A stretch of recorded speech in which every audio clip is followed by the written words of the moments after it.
లేదని అడుగుతున్నా. ఇప్పుడు ఈ ఓర్సా భూముల యొక్క భాగవతం గురించి మొత్తం పుంకాలుగా సోషల్ మీడియా అయితే కానివ్వండి, లేకపోతే వార్తలు అయితే కానివ్వండి వస్తూ ఉన్నాయి. ఇందులో వాస్తవాలు ఉన్నాయా, అవాస్తవాలు ఉన్నాయా? ఇప్పుడు ఎకరా స్థలము అక్కడ కాపులపాడులో ఎంత విలువ ఉంది? ఇవాళ మార్కెట్ బహిరంగంగా చూస్తే మార్కెట్లో సబ్ రిజిస్టర్ వాల్యూ, నేను బహిరంగ వాల్యూ కూడా చెప్పట్లా, సబ్ రిజిస్టర్ వాల్యూ చూస్తే గజం 30,000 రూపాయలు ఉంది. అంటే అదే మనం మార్కెట్ విలువ చూస్తే లక్షల్లోకి వెళ్తుంది గజం. నేను చెప్పేది అలాంటిది అంత విలువైన భూమి, కోట్ల రూపాయలు విలువ చేసే భూమిని మీరు 50 లక్షల రూపాయలకి ఎట్లాగిస్తారని అడుగుతా ఉన్నా.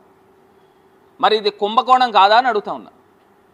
ఇంత పెద్ద భూ స్కామ్ జరుగుతూ ఉంటే మరి అసలు చీఫ్ సెక్రటరీ కూడా ఎందుకు స్పందించరండి? నాకు అర్థం కాల.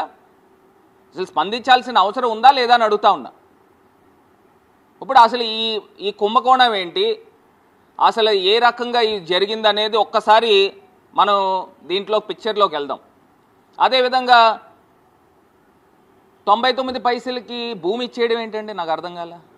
అసలు 99 పైసలకి ఎక్కడ ఇడ్లీ అయినా వస్తుందా, లేదా కనీసం కాఫీ అయినా వస్తుందా, లేదా టీ అయినా వస్తుందా?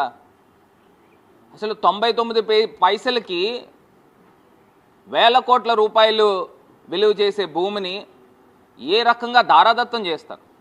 అంటే ప్రైవేటు వ్యక్తులకి ప్రభుత్వ భూమి ఏ రకంగా దారాదత్తం చేస్తారని అడుగుతున్నా. నేను ఇవాళ కొన్ని పాయింట్స్ క్లియర్గా నేను చెప్పాలనుకుంటున్నానండి. ఇప్పుడు కేంద్ర ప్రభుత్వ సంస్థలైన ఎల్ఐసి కానీ, లేకపోతే ఆర్బీఐ కానీ, ఎస్బీఐ కానీ, విజయ బ్యాంక్ కానీ, కెనరా బ్యాంక్ కానీ, హడ్కో కానీ, గెయిల్ కానీ, యూనియన్ బ్యాంక్ కానీ, లేకపోతే ఇండియా బ్యాంక్ కానీ, స్టేట్ బ్యాంక్ ఆఫ్ ఇండియా కానీ, లేకపోతే ఆయిల్ కార్పొరేషన్ సంబంధించిన ప్రభుత్వ సంస్థలు, మరి ఇవన్నిటికి మీరు అక్కడ విశాఖపట్నంలో కానీ, ఆంధ్ర రాష్ట్రంలో కానీ, లేకపోతే మీరు అమరావతి ప్రాంతంలో కానీ మీరు ఎకరా సుమారుగా 4 కోట్ల రూపాయలు చొప్పున రేట్ ఖరారు చేస్తే ఊరు పేరు లేని ఈ ఒక ప్రైవేట్ సంస్థ ఓర్సా అంట, ఆ ప్రైవేట్ సంస్థ గురించి కూడా మాట్లాడదాం. ఆ ఓర్సాకి వేల కోట్ల రూపాయలు విలువ చేసేది మీరు ఎకరం 50 లక్షల రూపాయలకి ఏ బేసిస్లో ఇస్తారని అడుగుతున్నా. ఇక్కడ కేంద్ర ప్రభుత్వ సంస్థలైన వీటికి మీరు ఎకరం 4 కోట్ల రూపాయలు చొప్పున కేటాయిస్తే ఊరు పేరు లేని ఈ యొక్క ప్రైవేట్ కంపెనీలకి ఏ రకంగా దారాదత్తం చేస్తారు? ఇది మీ బినామీలకు ఇచ్చినట్టు కాదా?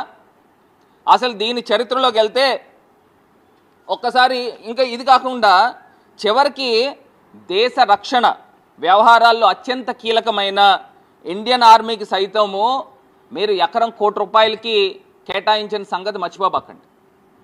ఇండియన్ ఆర్మీకి సంబంధించి మీరు ఎకరం 1 కోటి రూపాయలు కేటాయిస్తే ఈ ఓర్సాకి 50 లక్షలు, అందులోనూ వేల కోట్ల రూపాయలు, సుమారుగా ఇవాళ మార్కెట్లో విలువ చూసుకుంటే 3,000 కోట్ల రూపాయలు ఆ యొక్క భూమి విలువ ఉంటుంది. దాన్ని మీరు 56 ఎకరాలు దారాదత్తం ఏ రకంగా చేస్తారని అడుగుతున్నా. ఇది కాకుండా ఐటీ పార్క్లో 3.5 ఎకరాల స్థలాన్ని ఎకరం 1 కోటి రూపాయల చిల్లరికి ఏ రకంగా ఇస్తారండి? ఇప్పుడు నేను ఒక ఐటీ కంపెనీ పెడతాను, నాకు ఇస్తారా?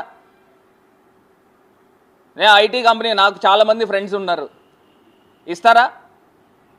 ఎట్లాగా ప్రభుత్వము ప్రజల సొమ్ముని ఏ రకంగా అన్యాయంగా అక్రమంగా ఈ రకంగా చేస్తారని అడుగుతా ఉన్నా. ఇంత దారుణమా? అసలు ఇప్పుడు దీని యొక్క వివరాల్లోకి వెళ్తేనండి, ఈ నారా లోకేష్ గారు అసలు ఈ ఓర్సా కంపెనీ ఎప్పుడు స్థాపించబడింది,